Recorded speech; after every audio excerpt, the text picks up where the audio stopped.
오늘 이 자리는 역사에 기록될 것입니다.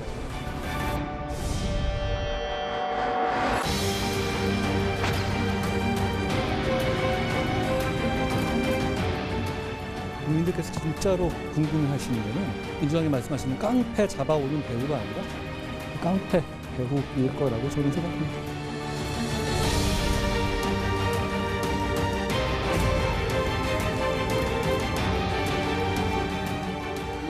쌍방울과 이재명은 대체 무슨 관계입니까? 내가 인연이라면 내 이 사이분도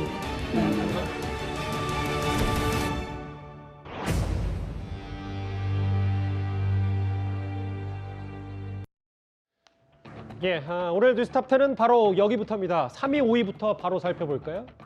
여기 보시는 것처럼 이재명 대표의 또 다른 사법 리스크 핵심 김성태 전 쌍방울 회장입니다. 그를 태운 비행기가 태국을 떠나서요. 내일 아침 8시쯤 우리 인천공항에 도착을 합니다. 체포된 상태에서 바로 수원지검으로 향하게 되는데요. 그런데 귀국 전 김성태 전 회장이 태국에서 인터뷰를 했습니다. 일단 화면부터 보겠습니다. 제가 전에 한 거 있죠. 내가 인연이라면 내 이 사이분도 누가 누구에게 얼마를 왜 어떤 방법으로 줬다는 건지 아무것도 없어요. 나도 몰라. 어처구니가 없는 거죠. 근데 그분이 왜 제 변호사를 내는 받은 사람은 대체 누구냐 그럼? 그 사람 잡아가든지. 정말 황당무계해요. 아 여기 누가 그거 쓰셨네. 내복사회문제. 정말 예리합니다. 그죠? 민주당 대선 후보 경선이 한창일 때 이낙연 측은 즉각 만약 변호사비 대납이라면 상당히 문제가 중대하다. 이명박 전 대통령도 변호사비 대납 문제로 실형을 받았던 사례가 있다고 총공세를 폈습니다. 예, 오늘 짚어볼 내용이 많습니다. 하나하나 살펴볼까요? 먼저 이현정 의원. 네. 화면을 보셨다시피 이재명 대표는 이제 본인 당 유튜브에서 쌍방울 김성태 전 회장 얼굴도 본 적 없다. 상당히 가벼운 분위기에서 얘기를 했는데 어제 KBS 보도를 통해 알려진 태국 현지 인터뷰 김성태 전 회장 말도 비슷합니다. 만날 만한 계기도 없고 만날 만한 이유도 없다. 이재명 대표 때문에 본인 인생이 초토화됐다. 이렇게까지 얘기를 좀 했어요. 그렇죠. 그러니까 이 송환을 앞둔 8개월 동안이나 도피 생활을 했던 피의자가 송환 직전에 언론하고 인터뷰한다는 것도 굉장히 이례적일 겁니다. 예. 왜 이런 인터뷰를 했을까? 왜냐하면 이제 본인이 소환되면 이제 검찰 수사가 이어지고 또 이게 광범위한 조사를 받을 텐데 굳이 왜 언론과 인터뷰를 통해서 자신의 심경을 이야기를 할까? 그걸 비춰보면 일단 뭐 솔직하게 자신의 어떤 입장을 이야기하는 것도 있을 수 있겠지만 또 한편으로 보면 검찰이나 이 사건 관련자들에게 보내는 저는 메시지 성격도 있다라는 생각이 듭니다. 이 두 가지 이야기를 했어요.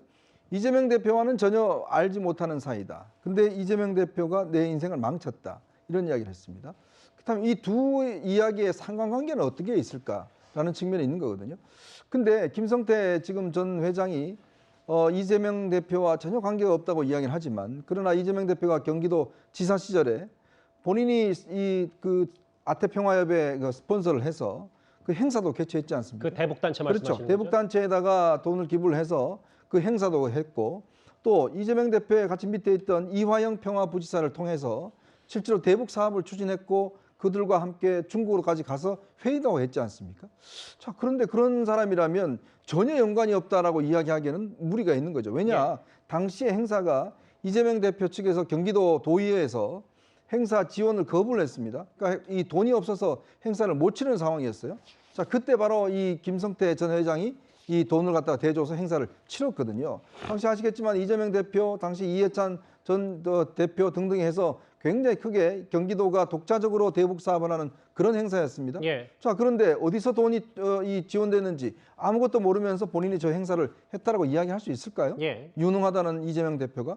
저는 아니라고 봅니다. 결국은 이 김성태 전 회장이 자, 이재명 대표도 나를 모른다고 했으니 나도 모른다고 이야기를 하겠다. 자, 그러면 검찰에서 어떤 식으로 앞으로 대응을 할까요? 즉, 자신이 검찰에게 요구하는 바는 많을 겁니다. 자기 기업을 살려야 되고 또 자기 어떤 혐의를 좀 줄여야 되는 역할이 있을 거예요. 아마 그런 부분들에 대한 어떤 거래를 하기 위한 저는 전초적인 어떤 입장 표명이 아닌가 그렇게 보고 있습니다. 지금 나가는 자막 핵심입니다. 그러니까 김성태 전 회장은 이재명 대표 만날 계기도 없었고 이유도 없었다. 그러면서 주변 측근들이 지금 검찰 수사 신병이 확보가 됐고 사촌 형도 나랑 같이 구속이 돼서 집안이 완전히 초토화됐다라는 얘기를 했어요. 그런데 그 설전 변호사님, 네네. 물론 뭐 이재명 대표가 모른다고 했으니까 모른다는 걸 당연히 뭐 믿을 수밖에 없는 상황이지만 네. 과거에 김문기 전 처장도 모른다고 했다가 일단 뭐 아직도 입장은 밝히지 않았지만 재판에 넘겨졌거든요. 네. 굳이 이렇게 선을 너무 확실히 그을 필요가 있었냐?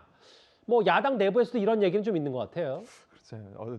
내부 누구신지 모르겠는데 예. 저는 이게 굉장히 그러니까 인지 왜곡 현상이라고 생각합니다. 이게 뭐냐면 너무 골몰을 하면 무관한 현상도 이걸 갖다 붙이는 거거든요. 예. 그러니까 저는 이 김성태 회장과 예를 들어서 이재명 대표 사이에 과거에 무슨 연이 있었을까? 뭐 방금 얘기해 주신 대로 뭐 행사 개최 경기도가 개최한 행사에서 뭐 후원을 했다라는 내용도 있지만은 서로 모른다고 하지 않습니까? 그러니까 너무 고지고대로 믿어야 된다 뭐 이 아니, 말씀하시네요. 일단은 믿어보시죠. 믿어보시고 무관하다는 게 저는 민주당의 입장이 그렇습니다.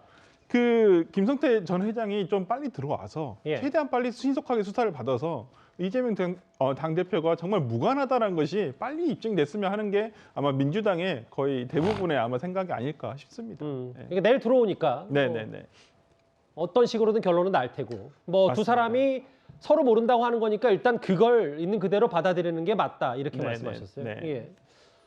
근데 저 김준희 대표님 이런 거잖아요. 그 어떻게 두 사람이 모를 수 있냐라는 시각의 핵심 중에 쌍방울이 대북 경협을 통해서 뭔가 좀 돈을 벌려고 했고 그리고 당시 이재명 대표는 경기도지사로서 뭐 이 대북 사업으로 뭔가 정치적 이득을 꾀하려고 했기 때문에 두 사람이 맞았다는 고의가 있었지 않았냐. 실제로 김성태 전 회장 KBS 인터뷰에서 당시 중국에 한국 기업 많이 나가 있었고 북한으로 돈 보낸 거에 대해서는 본인 개인 돈이라고 했지만 인정을 하긴 했어요. 그러니까 저게 이제 개인 돈이라고 한 거에 좀 주목을 해야 될 것 같아요. 그러니까 저는 범죄 피의자의 말에는 항상 본인에게 유리한 방식으로 이제 말을 해서 이거를 좀 형량을 줄이거나 재산을 지키려고 하는 경향성이 있기 때문에 다 믿어서는 안 된다고 생각합니다. 이 원칙은 예. 유동규나 남욱이나 김만배한테도 똑같이 적용이 돼요. 다들 형량을 줄이거나 돈을 지키기 위해서 각자 도생하고 각자 움직이고 있다. 그래서 그 안에서 이제 우리가 좀 진실을 찾아야 되는 건데 예. 저기에서 개인 돈을 줬다라는 건 무슨 얘기냐고 하면은 회사 돈을 줬으면은 배임 횡령이 됩니다. 맞아요. 배임 같은 경우에는 이제 특정병죄 경제 가중처벌법이 이제 적용이 되고 횡령 같은 경우에는 이제 만약에 300억 원 이하면은 4년에서 7년이고요. 그리고 300억 원 이상이면 8년 뭐 이렇게 나오거든요. 그러니까 이게 개인 돈이면 외환관리법 위반이기 때문에 그래서 개인이 마련한 돈인데 이게 이제 어디서 나온 돈이냐 그러면은 거기에 이제 문제가 되겠죠. 예를 들면은 그 전환사채를 마련한 게 착한이 인베스트먼트 그거를 쌍방울에 전환사채를 사들여 가지고 이게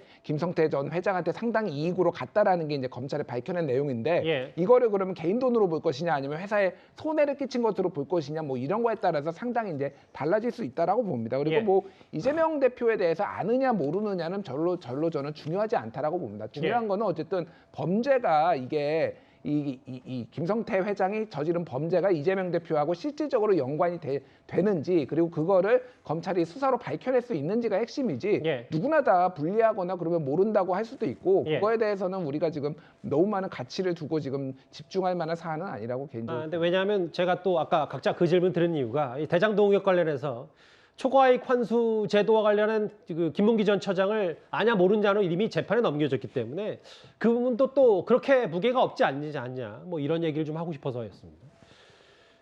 만난 적 없다, 잘 모른다는 게 김성태 전 회장의 이 KBS 인터뷰, 현지 인터뷰의 핵심 내용입니다.